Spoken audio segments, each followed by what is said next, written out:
Hello everyone, welcome to our channel Mr. Maths Find Your X. So we are back with another video with some interesting questions, and actually these are previous year questions from CBSE board.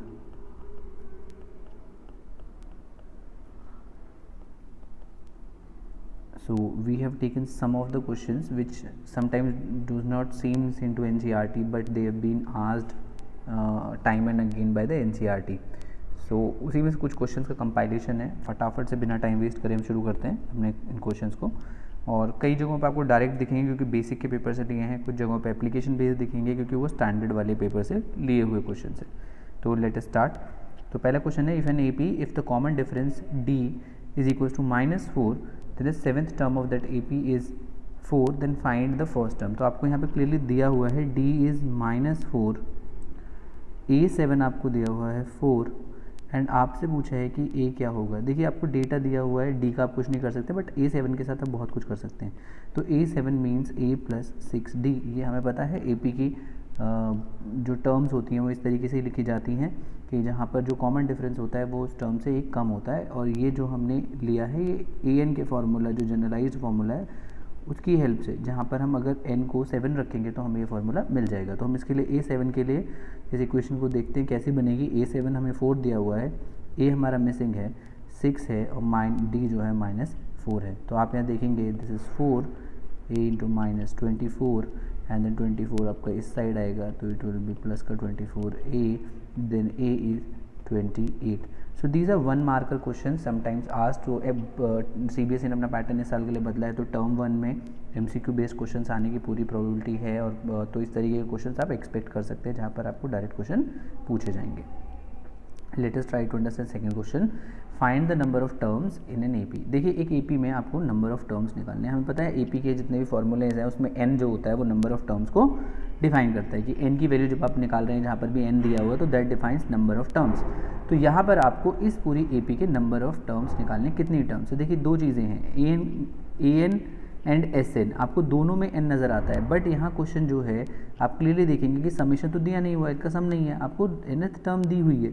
तो आप इसे AN की help से करेंगे. तो आप यहाँ data लिख लीजिए कि आपको फटाफट से डेटा क्या दिया हुआ है. देखिए फर्स्ट टर्म आपको क्लियरली नज़र आ रही है 18 दी हुई है. हम जब D निकाल रहे हैं तो D क्या है, कॉन्जिक्यूटिव टर्म्स का डिफरेंस. कहने का मतलब A2 - A1 कर लो, चाहे आप A3 - A1 कर लो, A2 कर लीजिए, या आप A4 - A3 कर लीजिए. मतलब प्रीवियस इमीडिएट प्रीवियस टर्म्स का डिफरेंस ले लीजिए, पहले दो टर्म्स का. तो किन्हीं भी दो कॉन्जिक्यूटिव टर्म्स का डिफरेंस ले लीजिए AP का, आपको D मिल जाएंगे. And there are many possibilities of finding D. तो हम सबसे पहले दो ही टर्म ले रहे हैं, उनसे हम D निकालने की कोशिश करेंगे. तो पहली टर्म A2 जो हमारा है वो 15.5 - 18. तो देखिए 15.5 को अब अगर आप सॉल्व करेंगे तो it will be 31/2 -18 which will be equals to, LCM आप 2 ले लीजिए दोनों का, तो यहाँ आएगा 31, 18 2 से आपका आएगा 36. तो आपके पास जो कॉमन डिफरेंस आया वो -5/2 आया. Now we will solve for n के लिए सॉल्व करने का मतलब है यहाँ पर D जो हमने निकाल लिया, तो आप देखेंगे यहाँ में जो लास्ट टर्म दी हुई है ये हमें पता नहीं है कौन सी पोजीशन पर है, बट हमें पता है ये लास्ट टर्म है AP की. तो हमें AN पता है -47. So let AN equals to -47. अब हम AN के लिए से सॉल्व करने की कोशिश करेंगे. तो AN का हमें पता है A + n - 1D फॉर्मूला होता है, -47 उसके बराबर है. हम सारी वैल्यूज़ यहाँ पुट करने की कोशिश करेंगे. A इज़ 18, n की हम तलाश कर रहे हैं एंड D इज़ -5/2. देखिए ब्रैकेट बहुत जल्दी ओपन मत करिए, उससे क्या होता है कैलकुलेशन थोड़ी कन्फ्यूजिंग हो जाती है. तो अब क्या करेंगे, आप 18 को अदर साइड पर लेके जाएंगे, जैसे 5/2 -47 -18. तो आप ये देखेंगे इनका जो सम आएगा वो आएगा -65. और ये जो -5/2 है इसे अगर हम यहाँ ले आएँ तो ऊपर आ गया 2, नीचे आ गया -5. देखिए माइनस कैंसिल्स, दिस इज़ 13. तो 13 2 से आपका आ गया 20. तो n-1 आपका आया है 26. तो n आपका आया है 26 + 1. therefore n is equals to 27. so this implies this implies this, further implies this implies this. so n is 27. तो नंबर ऑफ टर्म्स हमसे पूछी थी, तो इस AP में there are 27 टर्म्स. तो there are 27 terms in this AP. इस AP में 27 टर्म्स है। चलिए अगला क्वेश्चन ट्राई करते हैं। देखिए बहुत इंटरेस्टिंग क्वेश्चन है, जहाँ पर ये कई बार पूछा जाता है 4 कॉन्जिक्यूटिव टर्म्स करके या 3 कॉन्जिक्यूटिव टर्म्स समझ के। तो कॉन्जिक्यूटिव टर्म्स का मतलब समझिए, एपी में जब हम एपी लिख रहे होते हैं तो 2, 4, 6, 8 एंड सो ऑन। ठीक है, ये तीनों भी कॉन्जिक्यूटिव कही जाएंगी, ये तीनों भी कॉन्जिक्यूटिव कही जाएंगी, ये तीनों को भी आप कॉन्जिक्यूटिव कह सकते हैं। तो हमें नहीं पता पूरी एपी में ये कहाँ पर है, तो उसने कहा था sum of 4 consecutive numbers. 4 consecutive numbers उठा लिए किसी एपी के, उनको जो सम किया तो 32 आता है, और उनकी रेशो जो उसने ली है, मतलब फर्स्ट और लास्ट टर्म जो है, जैसे सपोज करिए यही 4 नंबर मान ले, तो फर्स्ट और लास्ट टर्म का प्रोडक्ट और मिडिल टर्म्स का प्रोडक्ट की रेशो जो वो 7/15 आ रही है। तो आपको वो नंबर्स ढूंढने हैं। देखिए इसमें कैच क्या है, आपको इसमें एक चीज़ याद रखनी है, जब भी आपको कॉन्जिक्यूटिव टर्म्स वाले, देखो यहाँ पर आप अगर a plus D, a plus 2d ले लें, a प्लस 3d ले लें, ठीक है, अगर आप इन्हें सॉल्व करने बैठेंगे तो क्वेश्चन फंस जाएगा, क्वेश्चन नहीं सॉल्व होगा कभी भी। ठीक है, यहाँ पर आपकी इक्वेशन बनती रहेंगी a और d में, आप उन्हें सॉल्व नहीं कर पाएंगे। नीचे प्रोडक्ट फॉर्म में आ जाएगा तो क्वाड्रेटिक आ जाएंगी, तो दिक्कत आएगी आपको सॉल्व करने में। जब इस तरीके के क्वेश्चन आते हैं जहाँ पर 3 कॉन्जिक्यूटिव टर्म या 4 कॉन्जिक्यूटिव टर्म्स आपको दी हुई हो, तो आप याद रखें जब 3 कॉन्जिक्यूटिव टर्म्स आपको दी हों, अगर 3 कॉन्जिक्यूटिव टर्म्स का आपको सवाल आता है तो आपकी 3 कॉन्जिक्यूटिव टर्म होगी। देखो बीच में a बैठेगी, a से इधर जाएंगे तो a प्लस डी मिलेगा, पीछे आएंगे तो a माइनस डी मिलेगा। तो ये तीनों टर्म्स आप ध्यान से देखेंगे अगर, तो ये तीनों AP में है, a minus D, a and a plus d. Why they are in AP, आप ध्यान से देखिए, जब इस a माइनस डी में आप d को प्लस करेंगे तो आपको a मिल जाएगा, और a में जब आप फिर से प्लस d करेंगे तो आपको a प्लस डी मिल जाएगा। तो इधर क्लियरली हमें दिख रहा है कि d is the common difference between these 3 terms. इसी तरीके से 4 कॉन्जिक्यूटिव टर्म्स हम डिफाइन करते हैं। तो 4 कॉन्जिक्यूटिव टर्म्स जो हम डिफाइन करते हैं वो कुछ ऐसी नज़र आती है, a माइनस डी और a प्लस डी। देखिए पैटर्न है दोनों तरफ, इधर a प्लस 3d ले लीजिए और इधर a माइनस 3d ले लीजिए। तो ये 3 टर्म्स, ये 4 टर्म्स होते हैं 4 कॉन्जिक्यूटिव टर्म्स। जब हमारे पास एपी में एक्चुअल में टर्म्स ना दी हों और प्रोडक्ट और रेशो वाला क्वेश्चन आए तो आप इस तरीके से ही रेशो लेंगे। आप यहाँ ध्यान से देखिए ये एपी में क्यों है। देखिए 3d में आप क्या ऐड करेंगे कि आपको a माइनस डी मिल जाए, तो मतलब 3d में से आपने 2d गायब कर दिए, इसका मतलब 2d प्लस किया है आपने। फिर आप इसमें 2d प्लस करके देखिए, आपको अगली टर्म मिल जाएगी, इसमें 2d प्लस करके देखिए, आपको नेक्स्ट टर्म मिल जाएगी।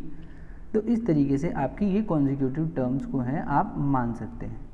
ठीक है, अभी से अगर हम सॉल्व करने की कोशिश करें, चलिए तो यहाँ पे हम कहेंगे 4 consecutive numbers in an AP, जो हमारा सम है उनका कितना है 32। तो पहले तो हम कर लेते हैं लेट द 4 कॉन्जिक्यूटिव टर्म्स भी, हम उन्हें क्या लेने वाले हैं, a minus 3d, a minus D, a plus D and a plus 3d। तो ये हैं आपकी 4 टर्म्स। चलिए तो पहली कंडीशन हम सॉल्व कर लेते हैं, सम ऑफ क्या दिया हुआ है, sum of these terms is 32। So according to question आपको क्या दिया हुआ है, sum of these term is equal to 32।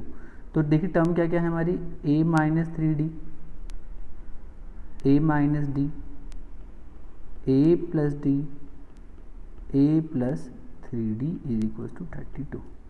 चलिए अब इसे सॉल्व करने की कोशिश करते हैं। देखिए यहाँ पे आपको d देखिए, 3d को माइनस 3d और plus 3d cancel, minus d से d cancel.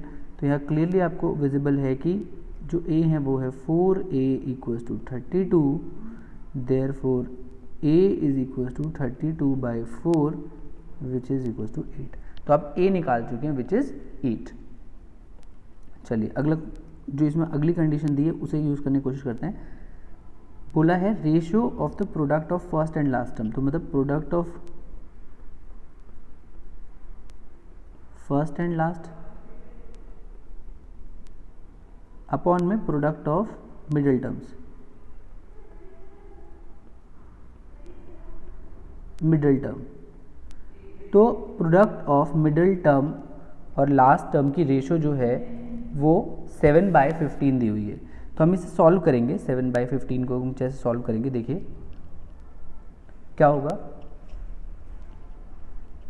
a minus 3d and A plus 3d को ऊपर लेंगे, डिनोमिनेटर में a minus D and a plus D ले लेंगे, दिस विल बी 7/15।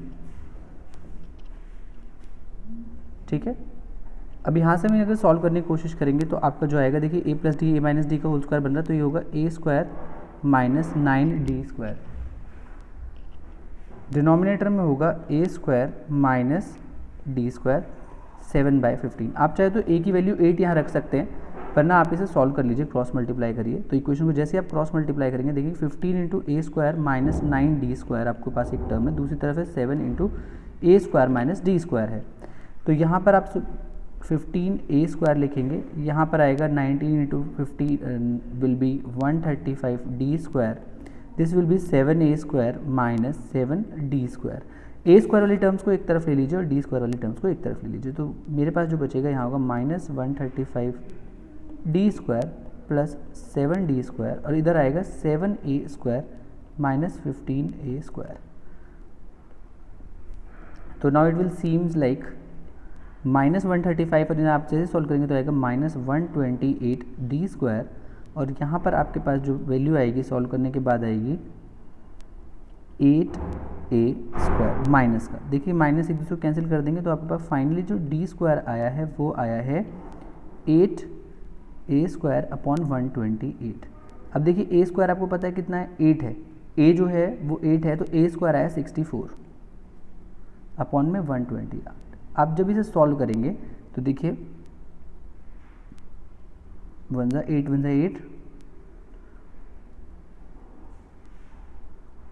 16 एंड 16 4 ज़ा 64, तो डी स्क्वायर आपको कितना आ रहा है, क्लियरली 4 आ रहा है। और यहाँ से जो आपका डी की वैल्यू आई, दो वैल्यू आई प्लस माइनस 2, तो कॉमन डिफरेंस आप एक बार -2 लीजिए, एक बार +2 लीजिए और फिर सॉल्व करके इसे देखिए, तो आपके पास जो वैल्यूज़ निकल के आएंगी वो आएंगी, पहली AP जो आपकी बनेगी, देखिए 8 माइनस 3 इंटू 2, फिर आपके पास आएगी 8 minus 6 which is equal to 2।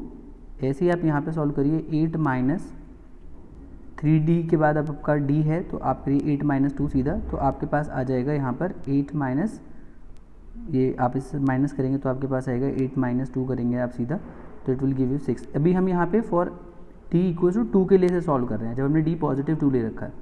फिर आप करिए 8 plus 2, it will give you 10, then other term आएगी आपकी 8 plus 3 into 2 which is 8 plus 6 and this will give you 14। तो आपकी जो AP बन रही है वो बन रही है 2 6 10 14। अब आप खुद सोचिए, जब आप D को -2 लेंगे तो AP कैसी नज़र आएगी, ये सिर्फ कुछ नहीं होगा, रेसिप्रोकेट हो जाएगी, आप बैकवर्ड्स लिखना शुरू कर देंगे तो AP ऐसी नज़र